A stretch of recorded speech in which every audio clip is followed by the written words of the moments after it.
Well, hi, everybody. Welcome to GW Center for Integrative Medicine podcast.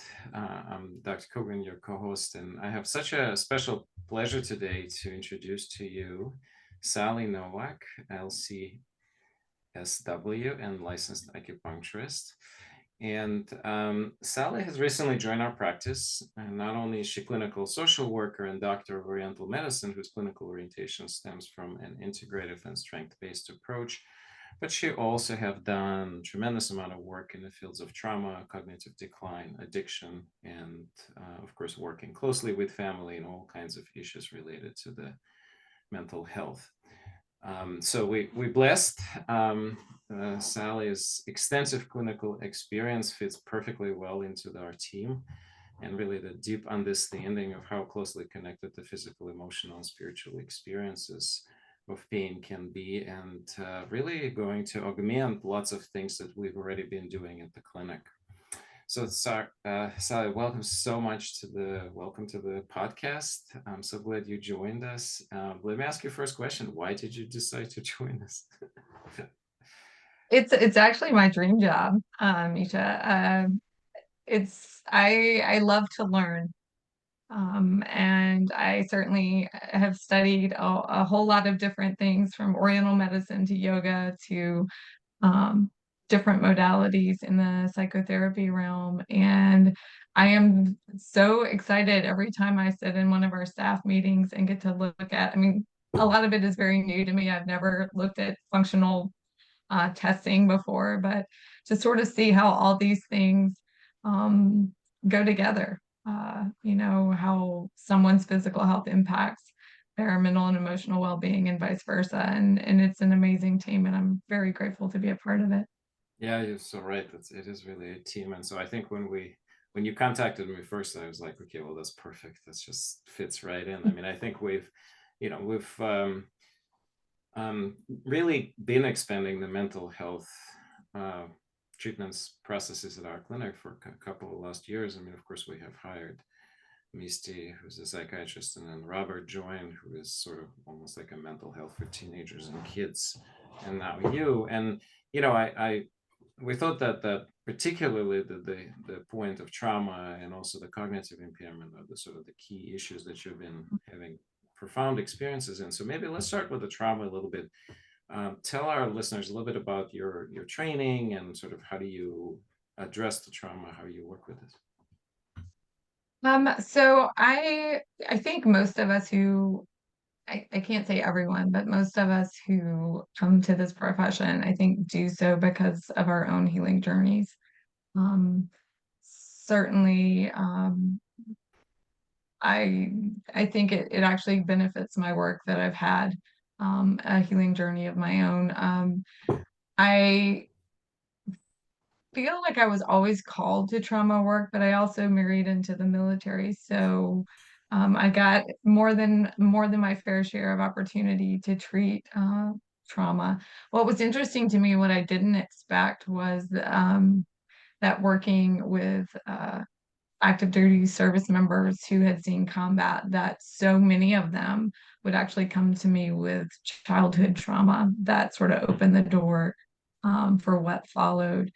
I actually started out working with trauma more from an addiction standpoint. I became a certified clinical dependency counselor and was working with running teen groups, court-ordered groups, and then doing individual therapy at USAG Stuttgart in Germany.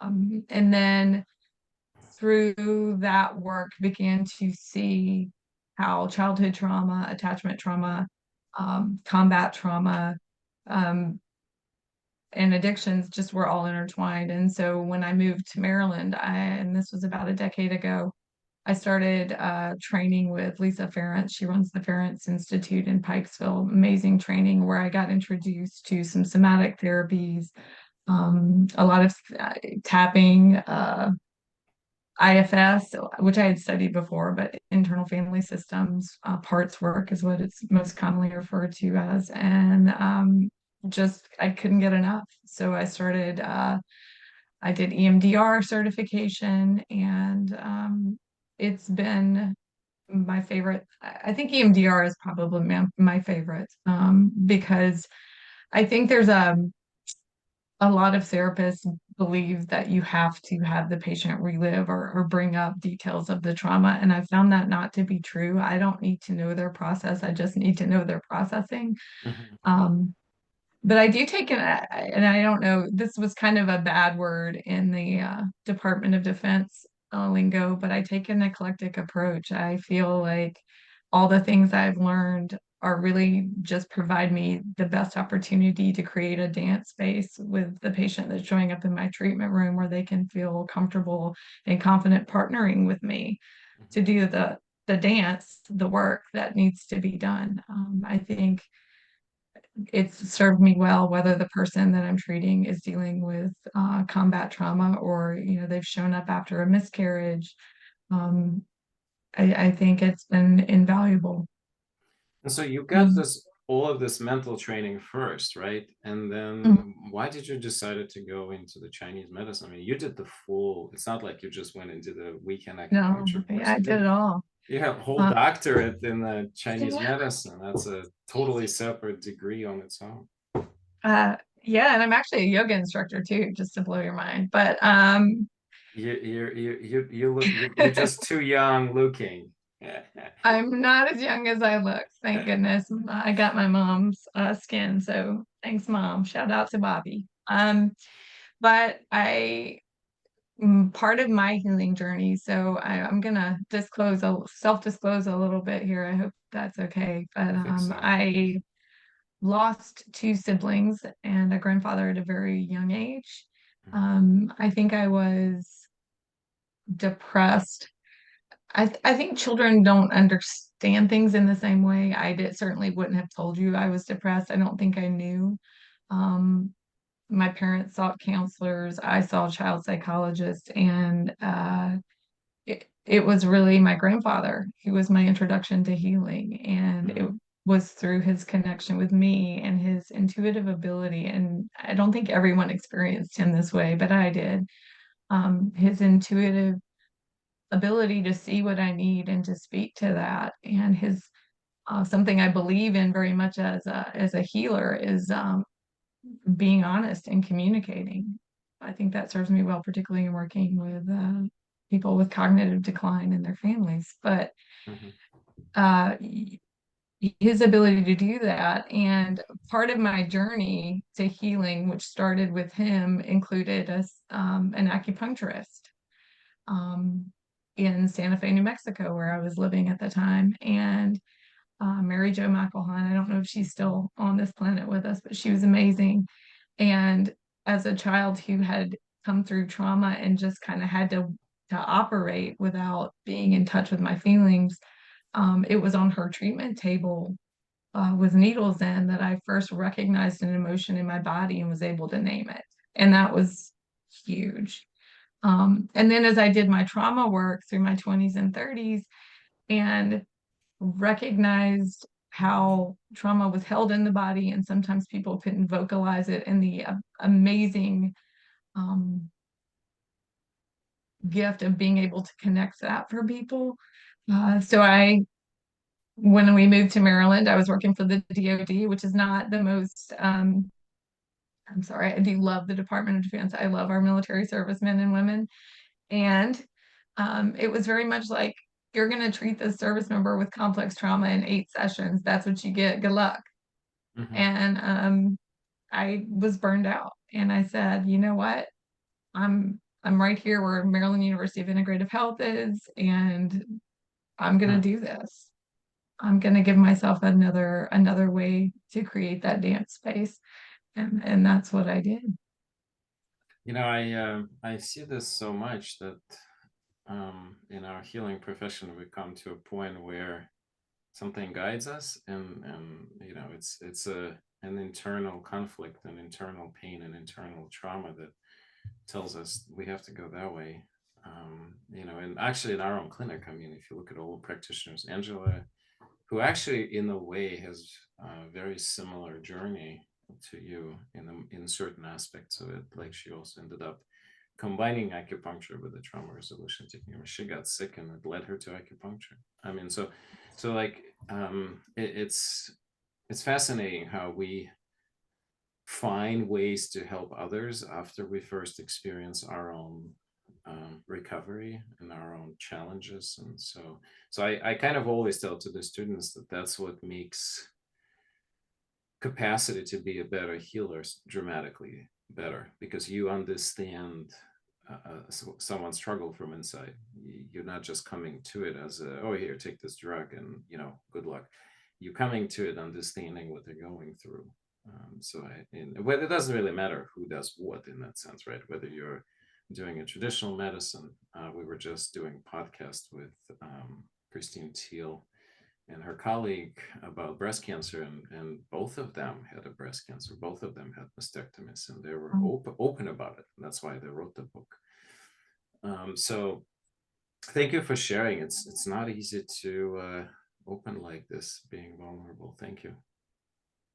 I would say I think I feel very comfortable being open about myself. I think it served me well. I mean, there are certainly practitioners, I'm not going to say they're wrong, who would not self-disclose, but I think as long as I'm fully grounded in recognizing that this is about sharing with others or being open to another's experience, it's not about dealing with my stuff. That's dealt with. But I also believe that none of us are finished. We never get there. Very true. That's right? Very true. Yeah. I mean, I think it's worthwhile to share that my father, who if he watches this, please forgive me, David, he never changed a diaper. He had 3 children, never changed a diaper, never took us to a doctor's appointment. And if you had asked him, you know, he would have said he was like where he needed to be in life and had done it all. And then flash forward, he never expected that at 70, his wife would develop frontotemporal dementia. And his growing has just, I've seen such growth and such a shift in him to have to master caregiving in a way probably beyond what my mom ever did for us, but to master caregiving in such a beautiful, beautiful way. We're never there. We never arrive. There's always, you know, the challenge that life presents. Yeah. So I think that's one of the key points why we decided to bring you in, is because of this, because, you know, you have such a personal and profound experience with the memory loss in a loved one, and also you developed a tremendous amount of skills around this. So let's talk a little bit about this, because of course, you know, and we've talked about this many times, that our Recode program has sort of been becoming, well, personally for me, that's lately been one of my main clinical interests, not the only one, but the big one.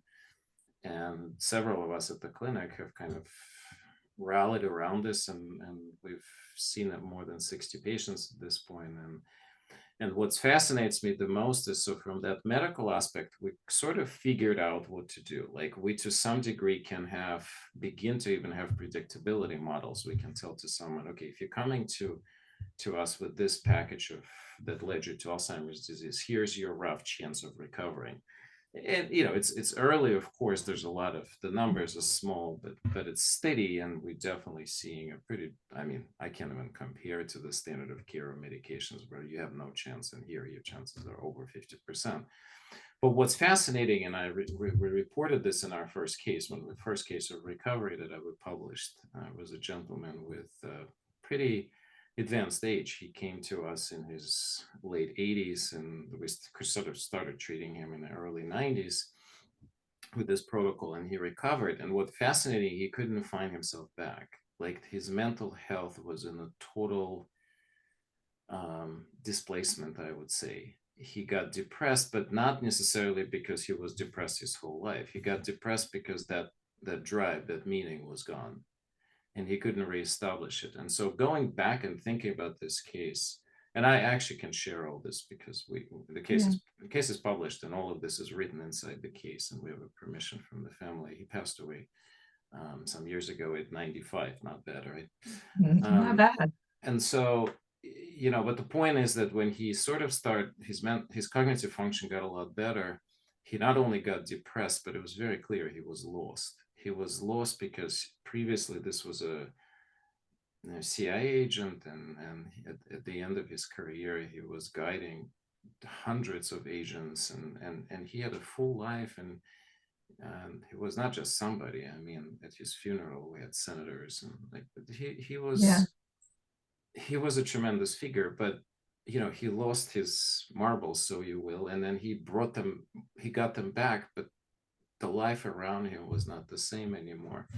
Sort of shell fell out, and there were only his wife and a couple of close friends, but everybody else, this all of the things he's been doing, they were all gone, and bringing them back was not an option. And so the key aspect of my recent struggle with this whole process has been exactly this. So okay, we're going to start having significant percent of people recover from Alzheimer's disease. Some of them may be already in sort of mild, more than mild, more in a moderate, where Yeah. when they get better, they have to redefine themselves. And even people Mhm. with mild Alzheimer's, to be honest with you, they still have to redefine themselves, because they're probably not going to get all of their function back. They may or may not have some deficits in the way their cognition operates, and you know some people doing a pretty advanced jobs, they probably have to quit. But this whole aspect of this transition, and first and foremost, there's tremendous amount of mental struggle. Talk a little bit about this, like particularly what is your approach, and sort of how do you Yeah. see helping these patients? Well, I mean, I'll relate it to my mom, watching her go through, and obviously she didn't have Alzheimer's, so it's a little A bit little different. different, yeah. But I do think that there is a need to stay present focused. Um, the thing that seemed to help her the most going through the progression of her disease was actually speech therapy. And I think, I think I mentioned this when I first met you or early on in our work together, that like I actually started out as a linguist Hmm. studying languages. And I do think a very powerful part of my approach is that is I love to explore the way we language our experience and how Mm. that relates to how we feel about it. Um, and so I think that by virtue of one being curious and bringing that a spirit of curiosity to the work, um, I can help. Hopefully, I heard once that curiosity is the antidote to shame. So Hmm. I like that. I believe that, and I like to bring curiosity to my work with these people. I'm actually working now. He doesn't have cognitive decline, but I'm working with an older gentleman with chronic illness, and he's very fearful about death. And, you know, I think I'm bringing humor is important. Like, well, none of us know. He says you have your life ahead of you, and you don't know. I could get hit by a bus tomorrow. Right. But what's important is that I'll be in the welcoming committee for you. So I think bringing humor, bringing curiosity, and helping people give language and look at how they language their experience. And I don't know if I'm answering your question. I'm Yeah, trying, yeah, yeah. but No, absolutely. mhm. I mean, that's the point. I mean, like, think about this. There's no Yeah, such the thing that we're describing. There's such thing don't exist. There is no in the past. Nobody recovered from this horrible illnesses, from dementia, no. and there was no way back. And so suddenly we're starting to see it, and there's a frontier where it says, how do we help people to come back to life, and how do we Well, restructure their whole yeah. mental health around this? And I'm very curious to learn more, and maybe we can talk offline about this gentleman because it seems like he got his marbles back, which is a very exciting thing, and his losses almost That's it. It was ouch over eclipsed That's it. his It gain. it it was, think of it this way, like you wake up one day, like here's the analogy that I think may help our listeners. So like you're in your regular state, you go to Yeah, sleep, you wake up the next morning, and your entire life is different. Like nothing, you're not recognizing anything anymore. Like the things that you remember all gone. You lost most of it. I mean, okay, well, so there's some presence that was still, her wife is probably the most important centering yeah, piece, but all this other professional life was all gone. Physical life was not completely gone, but heavily gone, and all of the chores that he was used to, he was the one running finances of the house. He was and all of that is gone. And so, he couldn't redefine himself. And in retrospect, I mean, nobody expected this. Like, we just didn't realize that something like this could even happen. And when it did Right. happen, we didn't have tools, and I didn't think of it. It was all afterthought. Like, when I met with wife after his death several times, and he and I went to the funeral, and I kind of just learned about himself a lot more, about him a lot more. I start realizing that we missed the whole opportunity there. And if you'd be with us, this wouldn't be a point. And interestingly, wife did bring him to us. She said, look, he's depressed. He doesn't know what to do with himself. Like, what? And I just tried to refer him to someone. And I didn't have a good referral for this. Yeah. But I started thinking. And so when you came to me, when you sent in, introduction, Ashley introduced us. So one of our long haul director has introduced you. Thank God she knew us, so that worked out great. But let's go back to you. I don't want to keep talking Yeah. about this one case. So your mom's experience, Mhm. it I mean, I can only imagine how emotional it is. And how are you still dealing with this? I mean, this is not a condition that we can treat. It's a different types of dementia. It's much more aggressive. And I mean, it's certainly been a challenge when I'm separated from her by a lot of distance. And it was also COVID happened right after Right. she was after she was diagnosed. Um, I think it's as much about, I mean, I could talk about a lot of things. I could talk about the trauma she had of losing two children, and how, in Chinese medicine, that trauma might explain, um, phlegm missing the mind. The desire to forget, Yeah. external My father and I actually will laugh about, do you ever wonder if mom just decided like I'm done.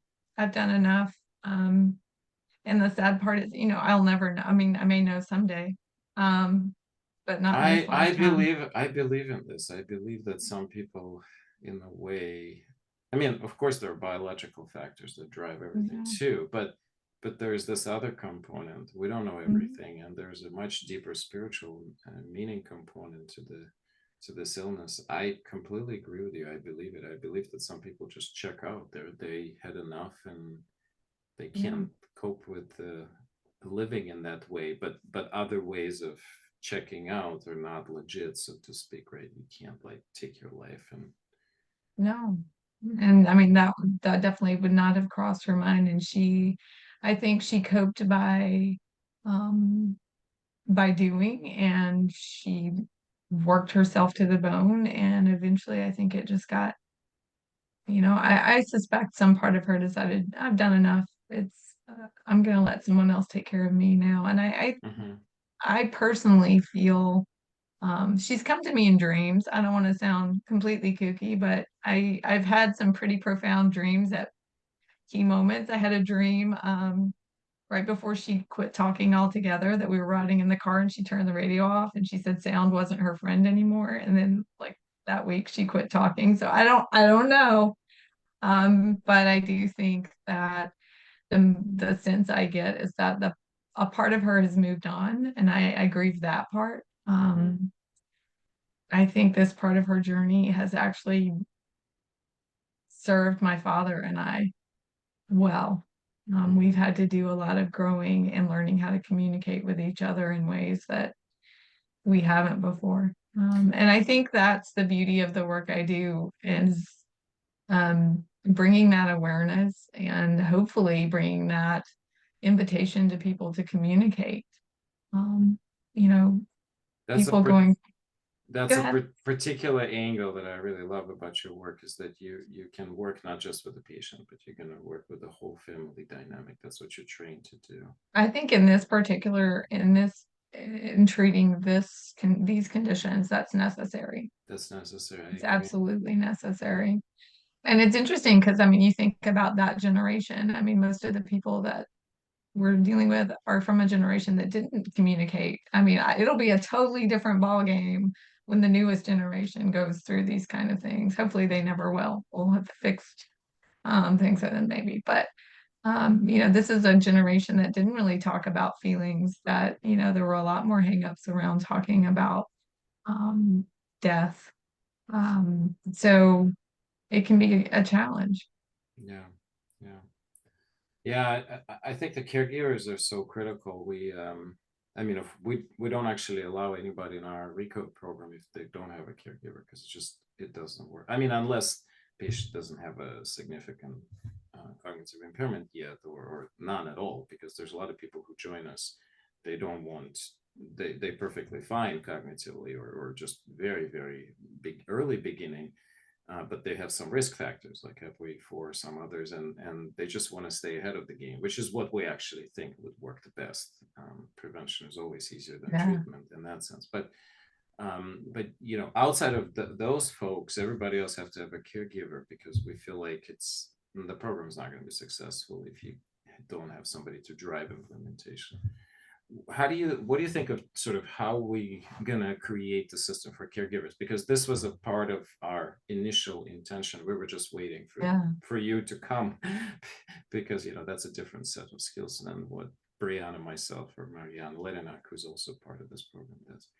So how do you, what do you think? Let's just talk about Brainstorm here. brainstorm it. Sure. Um, I mean, I think caregivers need a lot of support. So if there's not a support group for them, I think that would be a valuable tool.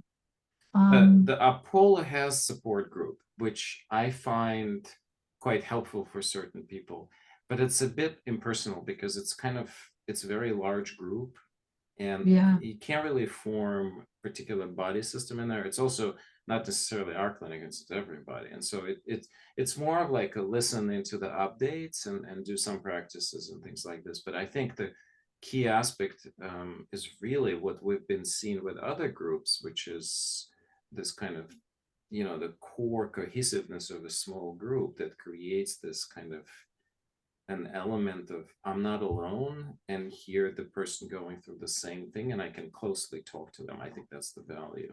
Particularly with long COVID, we're seeing a dramatic benefits of the group. So I mean, I think it's just a matter of time before you create a support group like absolutely. this. Yeah. And I think you're right. Like it needs to be small enough that there's a sort of family network that develops and people feel comfortable. Because again, it's hard to talk about these things. And I mean, there can be a lot of reasons people don't talk, but to feel comfortable enough reaching out. And sometimes you have to practice that. I do believe that I've known a lot of healers who were theater actors in previous life, and I think there's something about helping people get comfortable doing novel things, doing things out of their normal routine. That's good for brain health and also can be good for coping.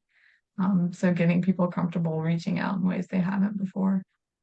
That's also your uniqueness. I mean, you don't have to just talk to people about mental health. I mean, you can teach them particular skills. You can teach them, Yeah. my cognitive gaming skills. You can teach them a lot of different things related to this. So I think that's also I just want to highlight that, so that Yeah, um, absolutely.